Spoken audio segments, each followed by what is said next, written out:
Ladies and gentlemen of the press, thank you for being here. I am Steve Lonegan. I'm in front of the office at 20 Broad Street of a little company called Waywire.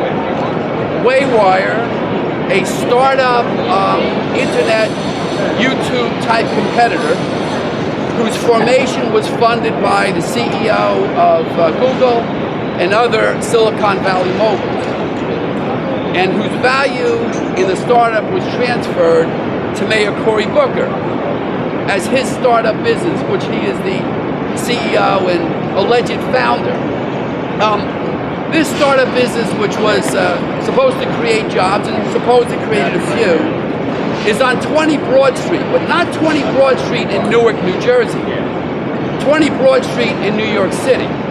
Mayor Booker, the mayor of Newark, who has claimed to turn that city around, has chosen to put his startup business in New York, not in his own city of Newark, because he doesn't have enough confidence in his city, because he doesn't have the security he can get down here on Wall Street, in the Wall Street area, and because Cory Booker has sold out.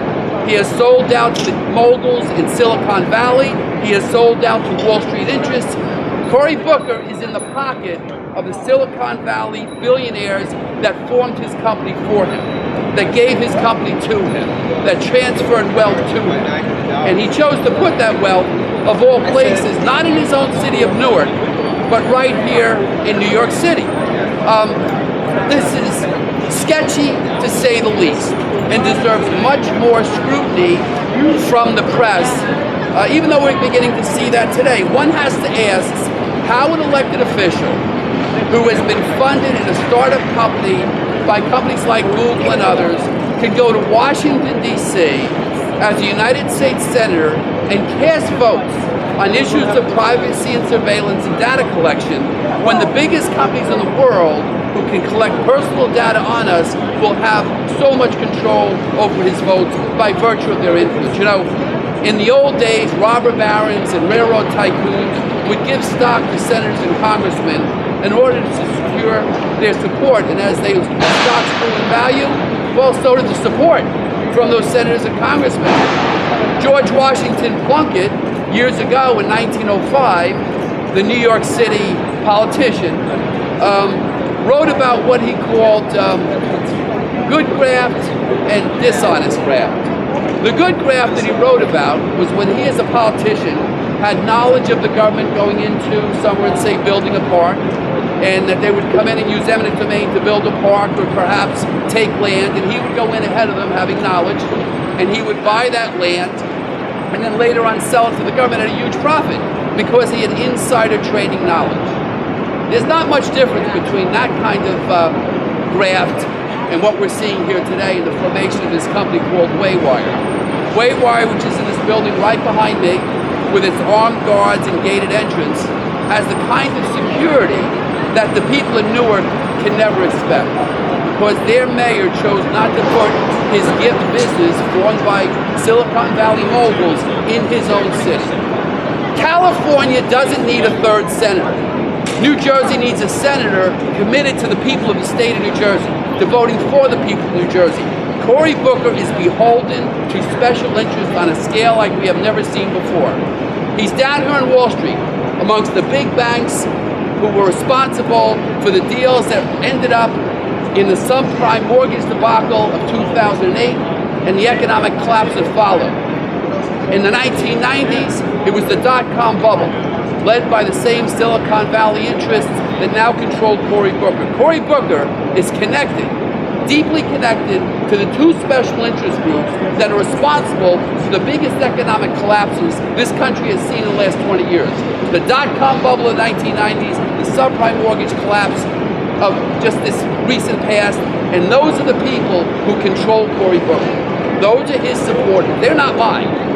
As a U.S. Senator for the state of New Jersey, I will work and fight for the people of the state of New Jersey. I will be a New Jersey Senator, not a Silicon Valley Senator, not a California Senator, a New Jersey Senator.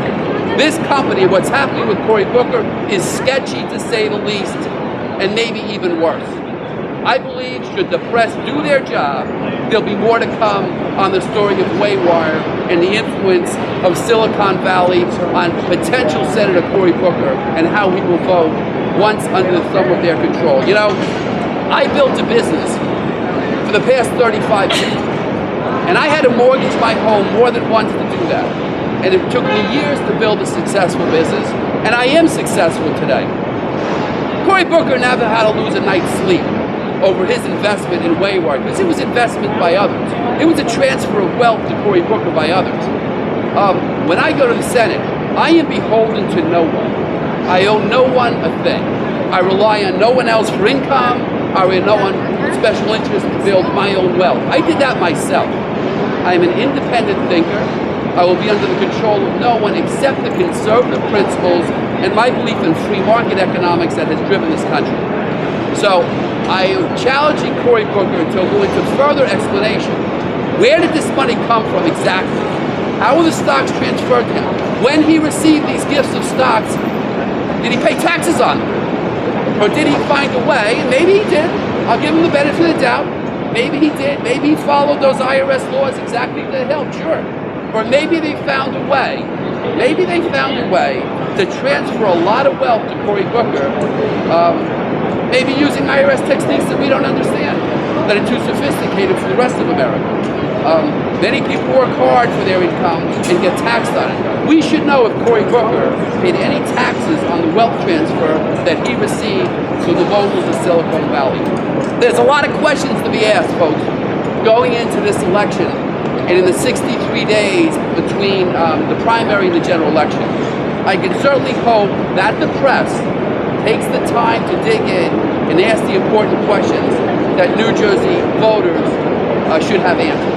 So I did take the time to come down here today to 20 Broad Street in New York City to emphasize the fact that Mr. Booker's business and his job creation is not in his home city of Newark, but here in New York. And that's representative of how he will represent New Jersey. He will not represent the state of New Jersey. He's going to represent everybody else but New Jersey. That's my story, and I'm sticking to it, and I'm sure there'll be more to come in the next couple of weeks. So I'll be happy to take any questions on this. Mr. Lonegan. Yes, sir. What exactly do you want him to do? You say you want him to just explain. What exactly? Do you want him to move his business to Newark? Do you want him to divest himself? What exactly? I think there's a lot going on here. First of all, Cory Booker did not put this in his original ethics disclosure 2 months ago when he should have done it 6 weeks ago. He didn't put on his ethics disclosure in Newark until just recently. Why? Because then his opponents in the Democrat primary would have had more time to dig into this, more time to use it to understand what it is. He disclosed it at a point too late in the campaign for people to digest and to play a role. It was not a mistake. I submit that it was not a mistake, that they knew they had to stall on this because it was a big issue, because it demonstrated that Mr. Booker is in the pocket of special interests on a scale we haven't seen in a very long time. I don't remember the last time we've seen a U.S. senator or a congressman, get bought off like this. If he was in Congress today, he couldn't get away with it. They got it done before. And while they were raising money, by the way, the last 7 years, raising money with a plan to run for the U.S. Senate, this was being organized. There's a lot of questions to be asked here. I can't answer them. I can only ask them. Do you think that he should leave the business? What? Do you think that he should leave Waywire? I think he should give the whole thing back. Everything. What could happen down the road? It's really interesting. He put the business allegedly in trust. Supposedly it's in a trust, right? But this business could get bought up in the future. I don't know, maybe some Silicon Valley company will decide and determine down the road that this business has more value than it seems to have. And the big payoff will come through. Maybe, just maybe, that'll happen. One can only suspect, right? Did you reach out to his campaign specifically, or are you using this conference today as a way to get through? No, I didn't reach out to his campaign specifically because he has his primary and I'm running against him. I'm here because I believe there's a lot of questions to be asked about this issue, a lot. I think there's a lot more going on here than people will understand, and I think it's going to take time. This is the kind of issue that sort of gets uncovered after the election. After the election's over, all of a sudden the truth comes out and then it's too late. So you wonder why they hesitated and why they postponed putting this on this essay. How do you forget to put a value of $1 million to $5 million of owning a business on an ethics disclosure when you're running for the U.S. Senate? My ethics disclosure is very clear. I disclosed everything about myself, way more than my wife wanted me to, but that's what we're required to do. He forgot to put his biggest single value on his own ethics disclosure. That's pretty remarkable. And had to redo his Newark disclosure just this week. Well, thank you guys for being here. If you want to chat, we can, but I want to thank you for taking the time to come down.